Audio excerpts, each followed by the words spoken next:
Bet you we could even get them to pay us back for the infrastructure that we make for the data center through something called a TID. What does that even mean? I don't know. Total Idiot. Let me tell you right now, the town is never going to vote for a TID. The town doesn't have to. The Common Council will. We only need to convince a few people, not the whole town. Are you kidding me? Yeah. Bet you.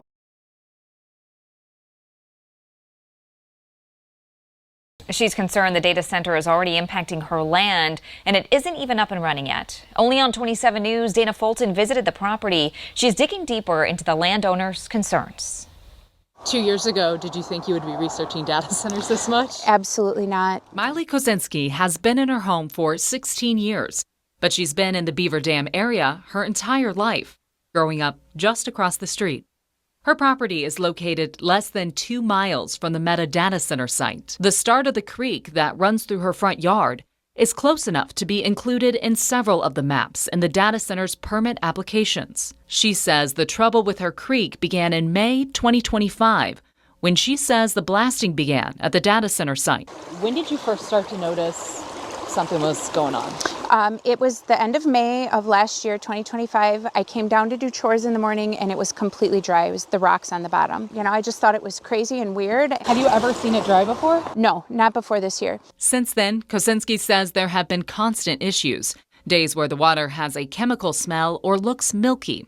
She also says the water flow has been inconsistent, surging at times, and has caused significant erosion to the bends of the creek. Kozinski says the DNR has been out multiple times to investigate, but adds while everyone at the state agency has been willing to help, they aren't always able to check the scene in time. So the one day I called, there was nobody to come. There was no one to come. And by the time they came here the next day, it was clear again. She says she spent hundreds of dollars to have the water from the creek tested. There is extremely high aluminum in there, which is, according to USGS, it's consistent with heavy construction site activity, such as even rinsing out concrete trucks. Kozinski says the DNR hasn't found the source of the creek issues. If it truly is the data center that is causing all of these issues, it needs to be regulated. I reached out to the DNR. A spokesperson said they are actively reviewing the case, including possible connections to nearby quarries. Ultimately, Kozinski is asking for more transparency and more regulation. So there's local permits, state permits, federal permits, and everyone's got permits, but there's nobody to check that they're following them. I have the 2 blasting permits associated with the data center construction site. The permits timelines do line up with the issues at the creek. I reached out to the blasting company in charge and asked for a more specific schedule of their activity. They did not respond. As for lawmakers' discussions on any regulation, Meta does not comment on pending legislation. In Madison, I'm Dana Fulton.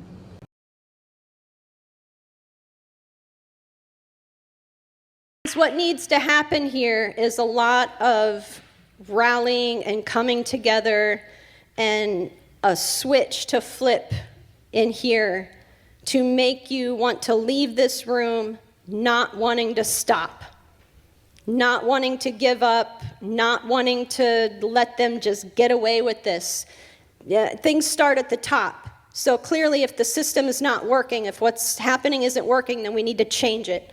So, feeling empowered to start being more involved and using your voice. Like, remember, a lot of people think I'm one person, my voice doesn't matter, or the ground has been broken, there's nothing I can do. I know that you feel that way, and I'm sorry that you feel that way.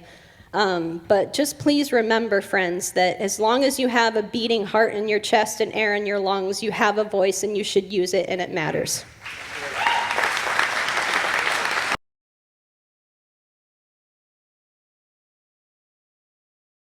On April 10, 2026, the Ravenna City Council in Ohio prepared to vote on a massive new AI data center. They expected the usual dry public comments until Will Hollingsworth stepped to the mic. So, Mr. Hollingsworth, I know that you had your hand up to talk.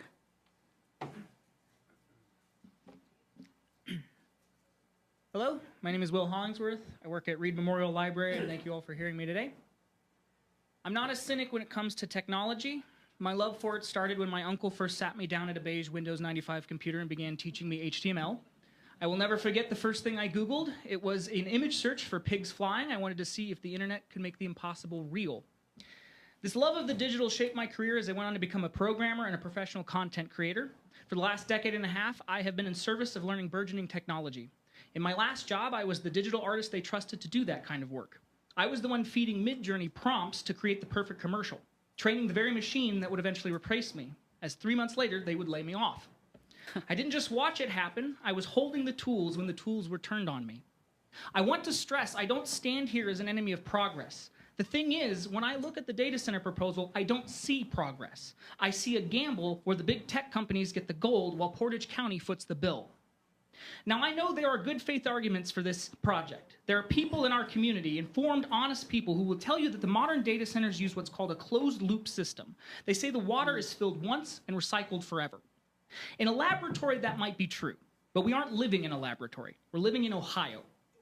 I can tell you that as the chips get smaller and AI demands get larger, the heat these machines generate is outstripping the closed loop theory. To keep the servers from melting, a data center has to bleed the lines to remove toxic sludge, aka forever chemicals, and bleeding water needs to be evaporated. It does not stay in the loop. It evaporates into the sky by millions of gallons. The very place that laid me off was an organic mattress company, and while working for them, I actually learned a lot about forever chemicals. I got to see how the sausage gets made. I saw the inside of those so-called regulations. I saw how rigorous studies are often self-funded, a pay-to-play model where if you've got the cash, they'll give you the certificate. If a $1 trillion company is funding the study that says their forever chemical runoff won't hit our water table, they aren't giving us the science, they're giving us a sales pitch. We're told that we have to accept this because we need big employers. We're told that if we don't say yes, we're driving away the future. But that's a false choice.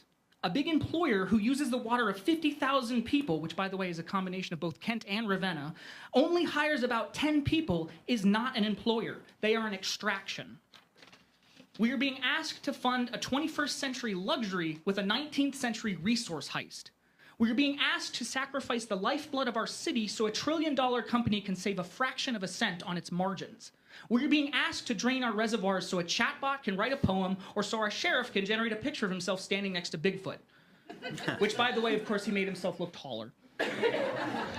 They want us to trust a $1 trillion industry that tells us with a straight face that they can suck 5 million gallons of water out of our ground a day, use it as a liquid heat sink, and return it to our rivers without a single consequence. They are asking for a measured approach while they hide their actual usage behind secret contracts and NDAs. Ohioans have seen this trick played before. We know what happens when massive utility interests and black box energy deals gets fast-tracked behind closed doors. We're still paying the bill, literally, for the first energy scandal. We were told these bailouts were essential and measured too, and it turned out to be the largest racketeering plot in the history of our state. So when a $1 trillion company asks for our water, our electricity, and our silence, we shouldn't just be asking for the facts. We should be asking who's really getting the kickback, and why is it our reservoir that's on the line? There is a reason the Ohio House just voted 88-0 to pause and study this industry. It wasn't an act of cynicism, it was an act of stewardship. They realize we cannot let these ghost towns move in then before we understand the damage they do to our grid and our water table. We are the county seat. We are the stewards of the Great Lakes Basin. Let Ravenna be the city that had the wisdom to say no to the bubble and yes to the basin. I am not a cynic when it comes to technology. I am a believer in community. I believe that a drop of clean water for a Ravenna child is worth more than 1 billion AI-generated images. Let us choose the child. Let us choose the community. Let us choose to keep our water where it belongs. Thank you.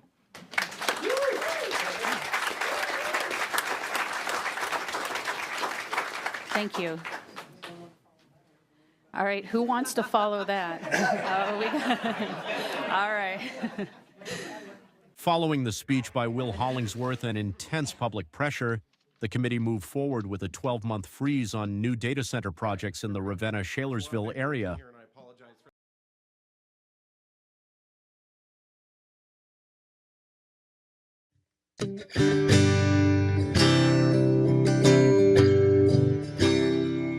Our city was built by the river, where there is water, there is light.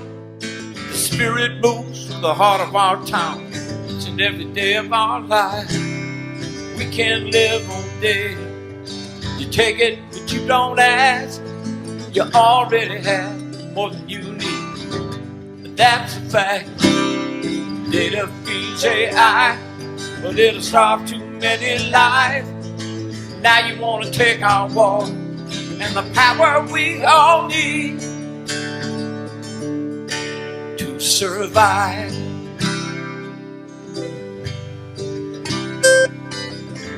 Folks already struggle just to make ends meet.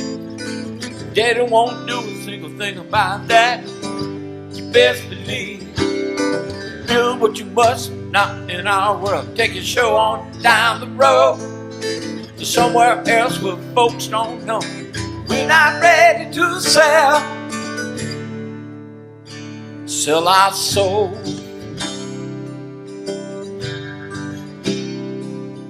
No, we can't live on data. You take it, but you don't ask. You already have more than you need, and that's a fact. Data feeds AI, but it'll starve too many lives. Now you want to take our water and the power we all need to survive.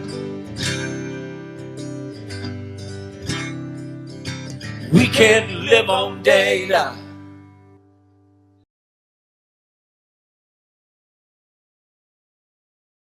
Since the construction began, we've noticed changes that are difficult to ignore. The deer that once moved calmly through the area, they now bolt across Hemlock Road, confused and disoriented, running from the open fields into the woods next to our home. Our owl, we have a great horned owl family that has lived out there for years in the pine stand next to our house. They have since moved across Hemlock Road, likely responding to the disruption of the loss of habitat for the animals lower on the food chain. So there's more food over there, so they moved across there so they can get more to eat. But this is a picture that we've taken. All the pictures that you'll see are pictures our family has taken. The next one, we had a birch tree that was cut down in our yard, and this housed a family of downy woodpeckers. The woodpeckers visit our feeders quite often. The amount of birds at our feeders have noticeably diminished. The apple tree had a home to a nest that we hadn't yet identified. That was one of our trees that had been cut down due to the data center coming into the area. We have hawks that sit along our yard, along the field edge. They still come in and out, but only where the trees remain. We had a number of trees cut down along the tree line that borders the farm field right in front of our house. Next. Across the road from that initial picture we looked at, between us and the data center was a big wetland. And across the road, the amphibians depend on that wetland area. Each spring, the salamanders would cross the road in dozens to come across into the woods next to our home. We had a bunch of the tiny frogs that are in our hand there. They would fill our yard. It was something our children and I look forward to every year. But this year, it's dry. And because they changed the dynamic of that area, there is no water over there this spring. None that goes all the way back around to where it would end by the trees that were back there. So this year we're worried. We're worried that it's going to be a silent spring, that the salamanders aren't going to return, that the spring peepers aren't going to sing. The frogs, the tiny ones that we would catch in the grass, they're not going to be hopping through the grass this summer. We don't know what's going to happen. We are waiting for them to return. Next one.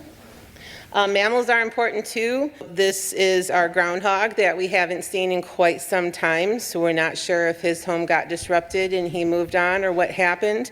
But we've always welcomed possums, the skunks, and the raccoons to our yard because they naturally control grubs and ticks, and I hate ticks, so I'm totally okay with them coming through the yard and hanging out and visiting our compost pile and just being a part of the ecosystem out there.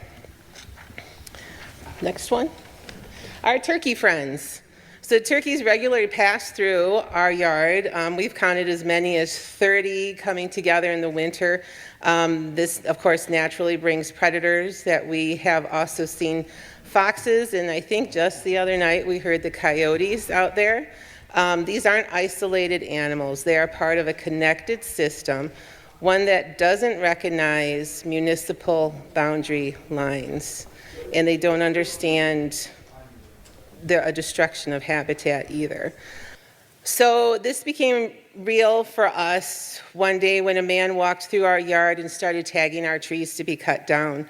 That was the moment we realized that we did not have a say, not even on our own property. And I wanted to share a little bit about that, so I'm going to have my daughter speak about how it affected her quickly. So when my bus pulled up to our house that day, my mom met me at our neighbor's house because it was blocked, our driveway was blocked. We came to find our trees that were like 45 to 50 years old, cut down. I was really sad about that, and I was angry. Really angry. All of our trees along the road were completely cut down, just laying there. It was maddening and frustrating because those trees weren't just landscaping. They were habitat, wind protection, and shade. It was a part of our family's daily life. And if you could go to the next slide. So thank you, Addie. I had to scroll back through our pictures and find some to kind of show what our yard looked like initially. This is looking into the same direction that you saw the data center in the beginning. So this is a few of our trees here, originally our evergreens. And then here's a few, again, from the front yard where we're cutting grass, and then in the backyard where the play set is. And then this is looking from the corner of our property where our neighbor is towards our house. This was our apple tree, and that was one of the 10 trees that were cut down. So the apple tree, the small evergreen, the two tall ones right next to our house, they had expanded the right-of-way, so now our house is borderline right-of-way. Here you go. This is looking from our driveway west. This is how they left the trees for quite a while before they decided to come back and clean them up. So they just kind of dropped them and left them there for the weekend. This is a before and after side by side. You can see the trees are still up, and then you can see the trees are gone, and you can see all the way down the road. 151 would be at the end down there, and you can see our shed now because they just went all the way through. So that's our spruce, that's a big white pine that's gone, and a few walnut trees as well. Next, please. These are the two big ones that were next to our house. So here's the ones we're talking about that were marked as right away and are gone, and the branches were just left along the driveway for about a week and a half or so before they came back to clean them up. And of course now we have no protection from that northwest wind and snow at our house. These are then now looking up from the tree line. So these are the walnut trees that they cut down and left. They informed us all the wood would be left behind, that they would cut it fireplace length and just leave it on our property, and that they would remove the branches. Next, please. So I just want to also, before I talk about this, to let you know that I did not sit quietly about this. I called the city, I called the town, I called ATC, I called Alliant, asked if there was anything we could do, if there was anything that they could help with replanting, and of course nobody said no, there's no program for that, and we are on our own. And of course we had to get a brand new deck, and now our deck is constantly covered in a light colored dust from the exposed and blasted sandstone at the site. That dust also settles on our cars and our trash cans as well. But like I said, there was no replanting program, no coordinated plan to restore any of the appropriate vegetation that they told us that we could do. And yes, we were kind of left on our own. So now this is taken from our window. This is actually looking at Generac. So the light pollution is real. This pours into our living room window, and then this one was actually taken from the downstairs window. So the light pollution will be real, and it will affect things. It will affect the nocturnal animals that come out at night. There's also a lot of runoff that goes into the pond that's right behind Generac. If you look on the ground, there's a reflection. That's the runoff pond, the evaporation pond that doesn't actually evaporate. That has no mosquito mitigation. So in the summertime, it's really bad out by our house because there's no control for that either.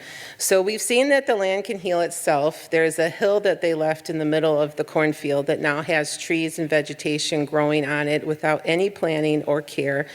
That tells us that mitigation is possible. But what worries us the most is the unknown. We've gone from living in the country to living beside an industrial park. We don't fully know how these systems work, what the runoff could be, or what might escape from the site over time.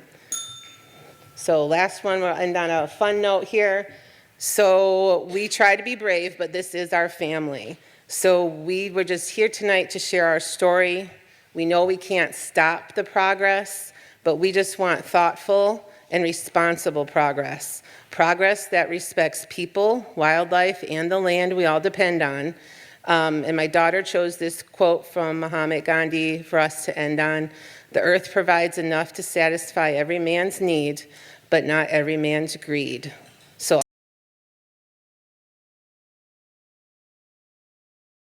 We want to become Trillionaires. Yes. That means we need to steal the people's data so AI can take their jobs. Yeah, but don't say steal. You say Terms and conditions. Yes. Here's what we need.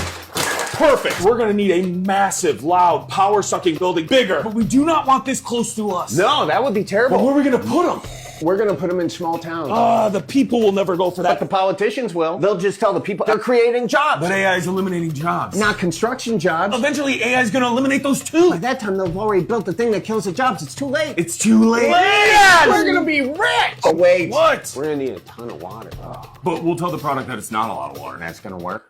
It has. They're going to find out. I got this. We'll tell them it's closed loop technology. How often do you have to change the water? What are you putting in the water? Are you putting PFAS in that water? They last forever and it's poison. Shut your mouth. We're just going to tell them it's a trade secret. No more questions. It's a trade secret. It's a trade. You don't have to know.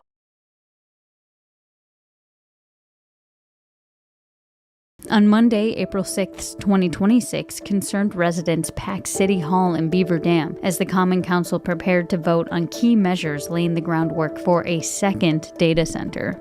The council approved rezoning a 14-acre parcel for light manufacturing, establishing a new tax incremental district, and entering into a purchase and sale agreement with Opidon Holdings, which would develop a data center smaller than the one currently under construction by Meta. While Mayor Bobby Mark and several council members supported the development, many residents voiced disappointment and concern. The facility that we saw in Des Moines is actually close to some residential areas. They actually have constructed a berm between the facility and the homes. The facility is designed so that many days they don't use any water. So it's very common for an edge center to follow suit with a hyperscale to prevent all of us to not have what we want. I worry that the people who are in favor may not fully understand the depth of impact that these places can have. I was hoping that they would vote no to the ordinances. Just being north of that area is a disruption, and I'm disappointed. Just plain disappointed. Not surprised. This isn't over. If you actually pay attention to a lot of these companies, like one of the biggest ones, OpenAI, just shut down an entire branch of their generative AI just a few weeks ago. Most data centers that have been in development have yet to even finish completion. To be quite frank, it's just outlasting them. I'm angry, I'm sad, but I'm not surprised. I think most people, especially in our generation, are pretty used to being disappointed by the people in power, and so for me, this really isn't shocking. They limited the public comment to 20 minutes total, 2 minutes apiece. We have to have our neighborhoods torn up. We have to have our neighbors' wells go dry. We have to have this runoff going every different direction now. We watch the displacement of this earth that's never going back to the way it was, never. The destruction of that property out there is massive.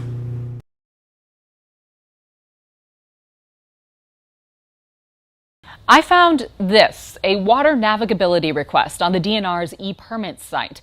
Navigability determines if the stream is water of the state and thus under more regulations.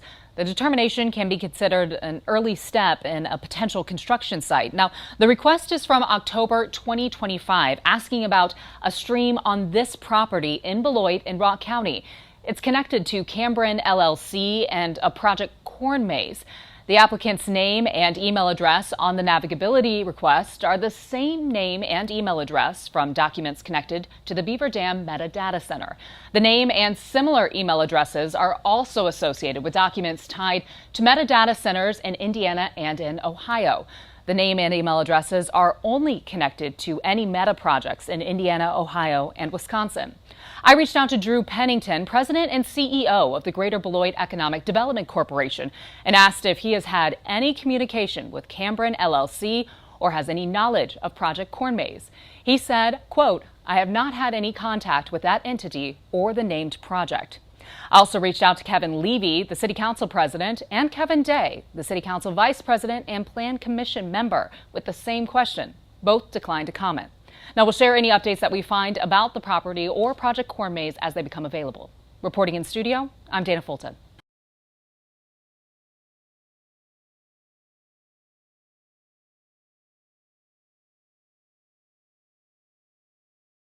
12 News' Emily Pofall is live in Mount Pleasant tonight. And Emily, people complained directly to Microsoft this evening. Yeah, in a Q&A session at the Mount Pleasant Village Hall, the major concerns, the noise, like you just mentioned, which is actually a persistent humming that we can actually hear still right now standing outside the data center. The other major concern, the light pollution. Now it's raining, but I'm going to move my umbrella. You can see the light pollution off in the distance, which neighbors say these lights are on all night long. 12 News was in Mount Pleasant documenting the high-pitched hum coming from Microsoft's massive AI data center campus when neighbors complained last month. I can hear it inside my house, and that's what concerns me. Thursday, neighbors took their complaints to the source. Microsoft reps fielded questions for hours about the data center set to go online later this year and plans for at least 15 more still under construction. We hear everything that comes out of that place. The Q&A took place in Mount Pleasant, but Sturtevant Village President Mike Rosenbaum was there. It's my home. It's my constituents' home. I don't need to be driving people out of my village because of some van noise. The village of Sturtevant didn't have a say with the data center moving in, right? That was just Mount Pleasant. Yeah, we had no say. Beth Kane planned to grow old in Sturtevant. I lived in an apartment for 18 years to save, to build my dream home. Now, it's a nightmare. I've lived there 5 years. I want to leave. It's no longer fun. I've got headaches. We have box fans running in order to cover the sound at night. Microsoft reps would not answer 12 News questions on camera, instead referring us back to the statement they sent more than 2 weeks ago. Quote, "We're aware of the noise concerns raised about our Mount Pleasant facility. We're investigating the root cause and hope to share an update soon." The Mount Pleasant Village president and communications director also declined an interview, but in a statement say, quote, "The company has told us it's investigating and we await an update on potential ways to quickly address the concerns." We wanted to live in a tiny little town where we could feel like we're out in, I call it God's country. I know it's corny. I'm gonna cry.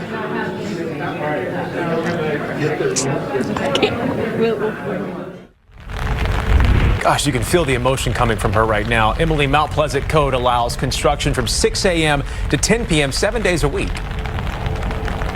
Right, though the Sturtevant Village president that you heard from there says that he's working with Microsoft and Mount Pleasant to reposition the lights away from his village. He also says that he's asked Microsoft for a timeline for when the humming issue will be fixed. We certainly hope we will hear something on that matter very soon. Emily Pofall live for us tonight in Mount Pleasant.